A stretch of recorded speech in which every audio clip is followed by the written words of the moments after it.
Welcome to this week's episode of the Jewish Diaspora Report. On this week's episode, we call out Israel and Israelis and wonder if the supporters of the Palestinian Arabs could ever do the same. Let's get started.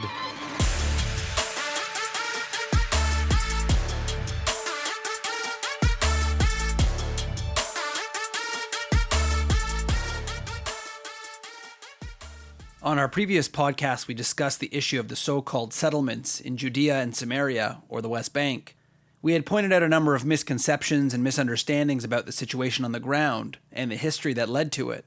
Unfortunately, since our last podcast, there have been a number of incidents that have put the area in the news once again this past week. If you have not heard our last podcasts, especially What is a Settlement Anyway, please check it out for more background information. In the last few weeks, we've seen an escalation of violence happening within the West Bank area. If you've listened to many of our previous podcasts, you would know that many, if not all, of the issues that are occurring in the West Bank today have been caused by the growing tensions in the civil war between the Palestinian Authority, formerly the terrorist organization Fatah, and their adversaries, the terrorist organizations Hamas and Palestinian Islamic Jihad. The more and more corrupt the Palestinian Authority becomes, and the less they do for their own people within their jurisdiction, the more that their people are turning against them. Rather than turning to the one group who's done the most for Palestinian Arab freedom and rights, the State of Israel, they are turning to the more corrupt and genocidal groups within the region. In our previous podcast, Israel Has Freed Palestine, we talked about all of the amazing things that the State of Israel has offered Palestinian Arabs who have accepted Israeli citizenship since 1948. The Palestinian Arabs within the West Bank have become more and more disillusioned with their leadership, who have not improved their lives substantially, and instead they have turned to the opposite of their best interests, terrorist organizations like Palestinian Islamic Jihad and Hamas.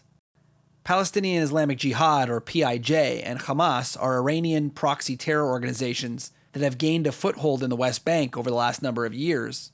At this point, the Palestinian Authority has lost complete control over whole areas of their territory to the radical terror groups.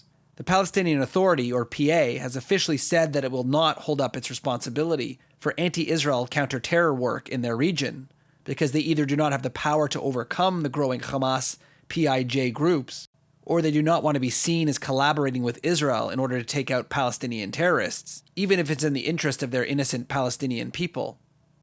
The area of Jenin within the Palestinian Authority territory has become a place where Hamas and Islamic Jihad sympathizers have officially taken over to promote their terror against Israel and Israelis in the region. Israel has been forced to go into Area A, PA territory, to put their soldiers at risk to try and fight the growing terror. The growing missions in Jenin by the Israelis and not the Palestinian Authority has led to an increase in Palestinian terror against Israelis as some form of retribution. Most recently, a gas station in the West Bank town of Eli was attacked. According to the Jerusalem Post, 2 Palestinian Arab terrorists entered a restaurant next to the gas station and shot several people there before going to the gas station and shooting another person. At that point, an armed civilian shot and killed one of them while the other fled. 4 Israelis were murdered and 4 were wounded in the attack.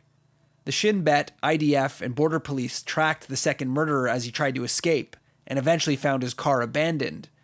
When he was finally located, they attempted to arrest him, but he resisted and was killed. In response to this attack and the growing frustration amongst Israelis about the lack of protection and action by their government, caused many Israeli people living within Judea and Samaria to release their frustration on a nearby Arab village. The Jerusalem Post describes the event like this: Israelis and hilltop youth set fire to cars, wheat fields, and homes belonging to Palestinians in the West Bank town of Terrorism. The IDF confirmed what is suspected to be an organized, quote, price tag attack following the funeral of one of the victims of the Eli terrorist attack. Some 30 homes and over 60 vehicles had been destroyed as part of the attack. According to a report by Army Radio, citing defense officials, some 200 Israelis entered the West Bank town in an organized attempt to torch it in response to the deadly Eli attack. 12 Palestinians were injured, the local mayor was cited by foreign media saying. The Palestinian Health Ministry also reported that 3 are suffering from gunshot wounds, independently arriving in the Ramallah Medical Center for treatment, with 1 who was killed by his wounds. These are the 2 incidents that we're going to look to in this week's podcast. We've discussed in the past that Jewish people and Israelis in particular should be better than this. I sadly understand the frustration that the Israelis are feeling when their government seems to be doing very little to stop the murder of its own people.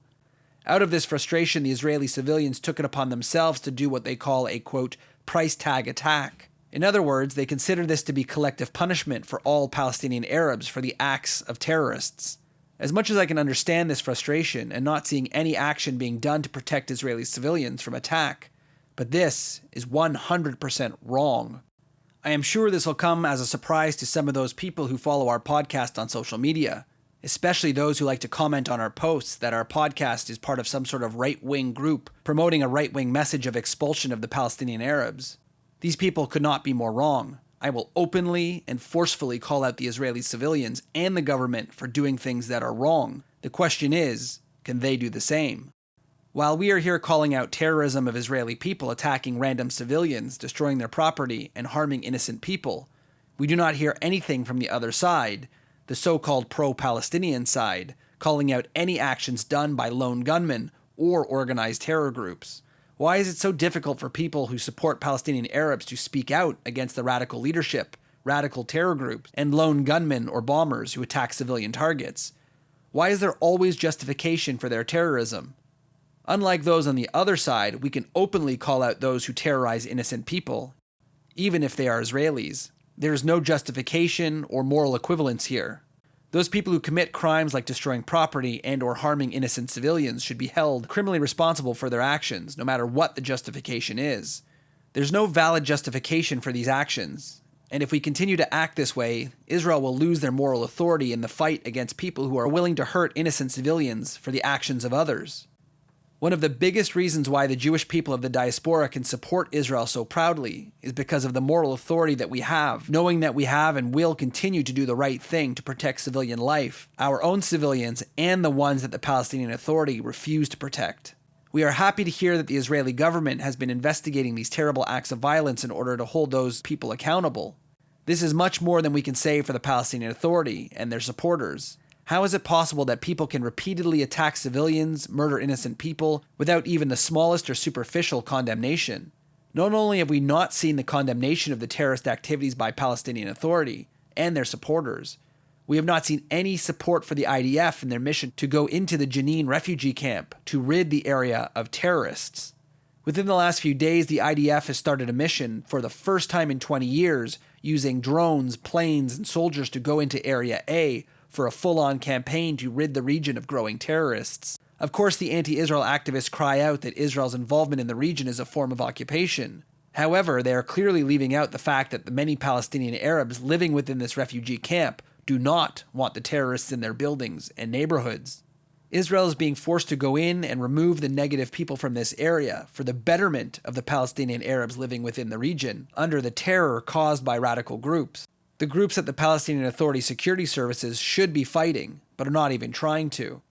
In a previous podcast, we discussed how the PA is refusing to go into Jenin to fight the radical terrorist groups, possibly because they do not want to lose their already weak grip on control of the West Bank, so they need to avoid being seen as supporting Israel, or not strongly calling out the Israeli so-called occupation. For all of the critics of Israel entering the West Bank in order to fill the void left by the Palestinian Authority in the West Bank, what would you or any other country do when there is nearly daily attacks coming from a region? Just leave it alone and hope it goes away by itself? I am not surprised by the reaction by the so-called pro-Palestinian movement, which I refer to as an anti-Israel movement, for this exact reason. Why are pro-Palestinian activists silent on the fact that many people who live in the West Bank are being held captive and being used as human shields by terrorist groups? Where are those people who support Palestinian Arabs speaking out against using refugee camps as staging grounds for building and shooting off rockets from the West Bank into Israel, and using apartments to create improvised explosive devices to place on the streets for Israeli troops with no regard for civilian populations? I feel like I've heard this before. Right, it sounds like Gaza, because these are the same groups who have been doing this for years in Gaza. Should Israel be expected to allow this region to continue to grow into a cancer and end up like Gaza, a region that once was much more free until Hamas took over in a civil war? For those people who want to speak out and say that they support the Palestinian Arab people, you really should be standing up and calling out the infiltration of terror organizations into the West Bank, these groups putting civilians at risk and allowing terror attacks to bring on Israeli retaliation and or security missions in order to put an end to the terror. Obviously, the Palestinian Authority leader, Mahmoud Abbas, had to come out and speak against Israel's missions into its own backyard, because it had to be seen as standing up to Israel, even though the PA benefits greatly from the removal of Hamas and PIJ terrorists from their region, a region that they have fully taken over. Wouldn't it be nice if the Palestinian Authority and the Palestinian Arab supporters could tell the truth and call out the terrorists in the West Bank? Those terrorists who are harming their own people, using the refugee camp as a mini Gaza Strip, and putting their own people in as human shields. Imagine if those who claim to support the Palestinian Arab people could call out the bad guys for what they're doing to innocent people, the people they claim to support. Why does it seem that pro-Palestinian supporters only seem to support terrorists, never the innocent civilians that are being hurt? Is it possible that if they admit any fault by Palestinian Arab groups, including and especially those terrorists, that somehow they will be banned from all the anti-Israel group parties, protests, and chat rooms? In the end, the events of the past week make it very clear that the people who claim to stand up for the rights and safety of Palestinian Arab people are really allowing terrorists to use them as human shields, without any criticism. I have not heard one person stand up and call out the Palestinian Authority for their lack of action against terrorism, their lack of calling out the extremist terrorist groups who have begun stockpiling weapons and have recently attempted to shoot homemade rockets from their own territory.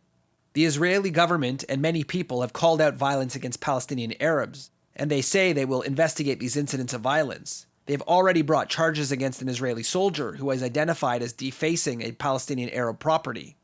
We at the Jewish Diaspora Report, along with many pro-Israel activists, can easily call out the reaction and actions of Israeli people taking the law into their own hands, and most of all harming innocent civilians in some type of retribution effort. This isn't a difficult thing. We can empathize with their anger and frustration, but we can call out their actions. Unfortunately, we cannot say the same about people who claim to support the Palestinian Arabs. Is life really better for Palestinians in Gaza under Hamas? Is this really what pro-Palestinian people want? If this is the case, continue to call out the IDF for their missions to remove terrorists from Jenin. However, if you do want a better life for Palestinian Arabs, you really should be calling out Hamas and PIJ terrorists, and even the Palestinian Authority for their fear to take on terrorists in their own region. But most of all, everybody should be calling out those who, like today, commit acts of terror against innocent civilians. We can call out our side. Maybe you should do the same. Since the recording of this episode, an unfortunate situation happened in the city of Tel Aviv, where a 20-year-old Palestinian Arab man from Hebron snuck into Israel, drove a car into a bunch of people, and got out of that car to stab as many as he could before he was shot and killed by an Israeli civilian. I'll be waiting here for the reaction from the pro-Palestinian group calling out this terrible act of violence against Israeli civilians getting a coffee at a cafe in Tel Aviv. It really shouldn't be this difficult. If you feel that Israeli people who are attacking Palestinians for no reason other than retribution is wrong, you should also think that Palestinian Arabs attacking Jews in Tel Aviv is also wrong. Maybe it's time you admit it publicly. This has been another episode of the Jewish Diaspora Report. Don't forget to check us out on social media at jdr.podcast and check out some of our other episodes on your favorite podcast source.